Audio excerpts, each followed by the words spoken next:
I want to add a little note here too. A joke that we kind of say is like, get rich and act poor, act poor and get rich. So even though, you know, your successes may increase, that doesn't mean also your spending should increase. So see how good a job I've done.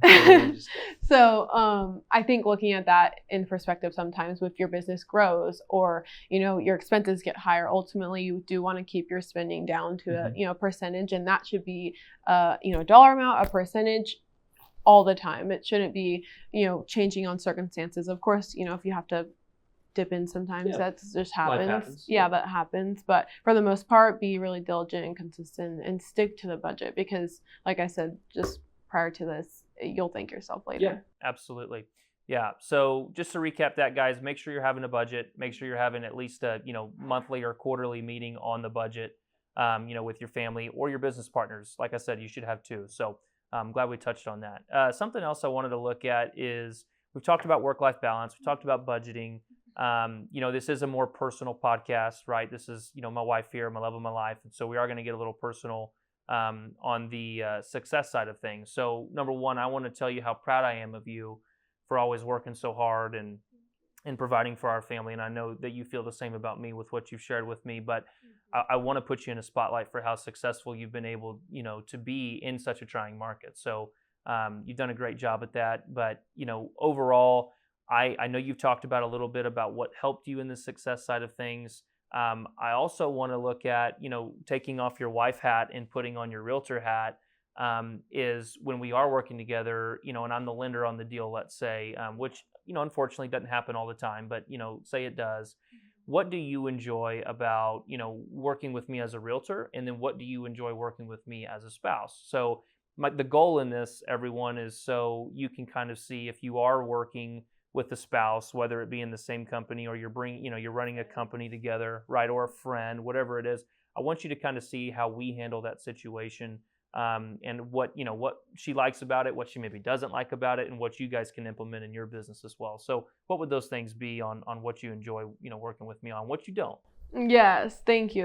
That's all very sweet. And I think this is a great question, because it is easy for us to combine personal and you know, business stuff all the time. But ultimately the client is first. And something that I, you know, love working with you when we get the opportunity to is you really care about what you do. Absolutely. And I think a lot of successful people in our real estate and on the mortgage side of things in that space ultimately comes from their heart. You know, I think they really care about the people they surround themselves with, and then again, the client. So Holden is very knowledgeable, and you explain every avenue, every option, and really break down the numbers for our clients. And so that's something that I really love. Of course, I can pick up the phone and give you a call if I have a question. So I guess you're always available. You're super, you know, I don't want to say convenient because that's not the right word, but you're definitely always there. And I think I know our clients definitely feel that, you know, with working with you. You have shown such leadership, I think, in the past few years, and growth of leadership, because it has, you know, taken some time to build that space, for sure. But just watching you be a leader, and, you know, not just for our family, but also your business, has been awesome. But yeah, I feel like I have so much to say, but yeah, you're really amazing. Thank you. Yeah, I appreciate that. I always enjoy, you know, we have a little inside joke. You know, we have friends that buy, we have, you know, family that buys, and everyone that's in the industry knows that there's no worse feeling than a friend or family that goes and buys a house, and you see that picture on Facebook or Twitter or whatever, and they didn't use you, and you're like, oh my gosh. But we have a joke where, you know, I told Amanda when she got into business that, you know, she's got some competition out there. And for those, you know, of you watching that do business with me on a regular basis, you know, that we send you guys referrals sometimes, and Amanda will go, well, heck, why don't you send them to me? And it's like, because, you know, I got to spread the love, right? And I think that, you know, that she's done a very good job of accepting that and letting me kind of do what I need to do to, you know, run a successful business. So, like I said, it is great and so much fun to work with you, but ultimately, like, you have to want your own individual successes as well. And so it's fun to combine the two of our worlds in the business, you know, space, but ultimately, like, I do what I do because I do it for myself and for our future family. And so, you know, regardless of you sharing any referrals here and now, you know, even now and then, like, I should be the one going to get the business. And Yeah. you can't really, team is great, but rely on yourself for everything, because like I said, the power of mind is so incredible, and you can really do anything that you put your mind to.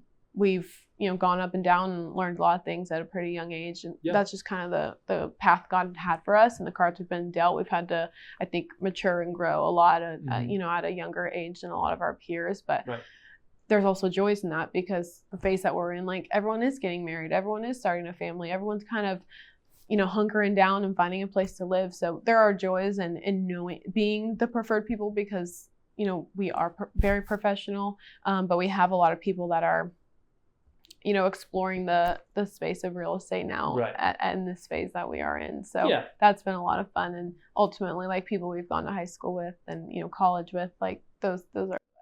Yeah, and I mean, I think she brings up a great point. We have agents call us from time to time, and I know I've helped you with this a little bit, is it doesn't take a whole lot to do, in our industry to make $100,000 a year, guys. I mean, it really doesn't on the real estate side. I mean, if you have a strong sphere of influence, if you know 75, 100 people that you can reach out to on a quarterly basis and do pop buys and things like that, I think that, it's not that difficult if you do it the right way. And so, like I said in the beginning, Amanda and I have been extremely blessed and highly favored to, be able to amass a very good amount of success in a very short period of time. And that's, thankful to all of you guys and the people that use us and trust us. But I think she brings up a good point in the fact that it's all about, why you do what you do and caring about the individual, right? People can smell commission breath, as I call it, from a mile away. If you're in it for the money, which I understand a lot of people are, and we don't have another choice. That's why we do what we do. We don't do this for fun a lot of the time. We've got to make money, right? It's our work. But at the end of the day, if the client feels that, you're probably not going to get that deal, or it's going to come off the wrong way, and it's going to leave a bad taste in that person's mouth. So that's awesome. Well, Amanda, that is a lot of what I wanted to talk about today. Do you have any questions or anything that you feel the audience should know, or anything you want to share? Yeah, I definitely feel like I have some questions for you. What would be, I guess, your piece of advice for anyone listening? I know it could be somebody just starting real estate, your clients that your real estate agents that you work with all the time, or just somebody that's a little late in the game but wants to start building their empire. What would be your few pieces of advice or what's the best piece of advice you've gotten that you would like to share? Yeah, well, I appreciate that. I don't get questions a whole lot on here. It's usually about the other person, so I do appreciate that. I think it's everything we've talked about today. I really do think that if you set your mind to something and you share that with a group of people that you work with, your friends, your family, some people are going to look at you like you're crazy. I remember I would tell you I tell you what my goals are, and you're like, Holden, like, come on, that's a little far-fetched. And I'm like, hey, shoot for the moon, land on the stars, right? And so I think goal setting for us has been really big, and we've really, when we fall short, but we really try and follow through on the goals that we set on a quarterly basis or a yearly basis. And so I think the biggest piece of advice that I can give someone, whether you're young, middle-aged, older, it really doesn't matter. It's your decision at the end of the day. Sales is the most beautiful thing in our world when it comes to generating income. Doctors, lawyers, people of that nature that aren't self-employed, they don't have the capability to make as much money as they physically want to. Sales jobs do.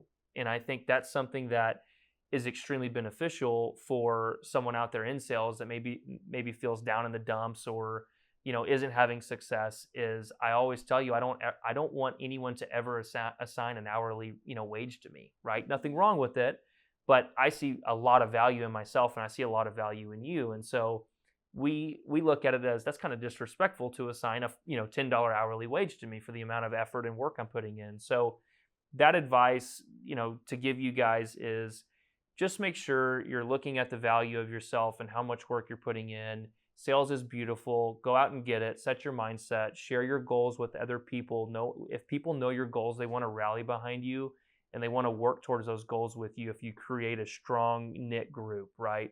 I've also told you I'd rather go to war with 5 of my best friends in the world than 10,000 people, right? I like to keep my circle, close, tight, and that's helped me along in business and friendships and things like that. So thank you for asking me that. Well, yeah, and I'll add a little note there too. Like I think a lot of what you touched on is pretty business oriented, Yeah. but that mindset and being your best advocate can really apply anywhere, whether it's your health, whether it's your relationships, whether it's just your finances or your business. Like all of those things you're able to jump at if you just put your mindset to it. So change your mindset.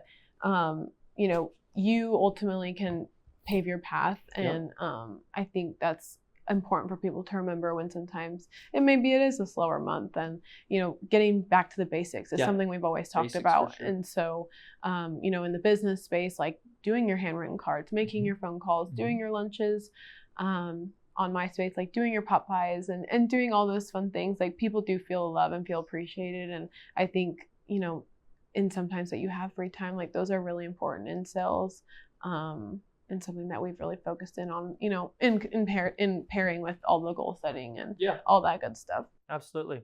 Well, Amanda, thank you so much for being here today. I found this very insightful, and I learned a few things about her, and I'm sure she learned a few things about me, right? We haven't done this before, but guys, thank you again for tuning in. This is our second episode. We are going to be coming out with more here in the next couple of months, so stay tuned. I hope this transforms your business. I hope it transforms your life at the end of the day. I am here to just provide any insight I can. If it affects one life, I've done a job, right? And my job is to impact as many people as I can around me, whether that be spiritually, financially, or professionally. So guys, my wife, Amanda Hamilton, so glad you were here today. Thank you so much for being here. Thank you for having me. Thanks guys. If y'all ever need anything, just to reach me, you can contact me at 210-844-8468. That's my cell. My name is Holden Hamilton. I'm with GFS Home Loans. And this is my wife, Amanda Hamilton. She is a realtor in the Bernie, Greater San Antonio area. And you can contact her at? My phone number is 916-337-3274. I'd love to meet with you. Yep. Thanks, guys. Appreciate it. Thank you.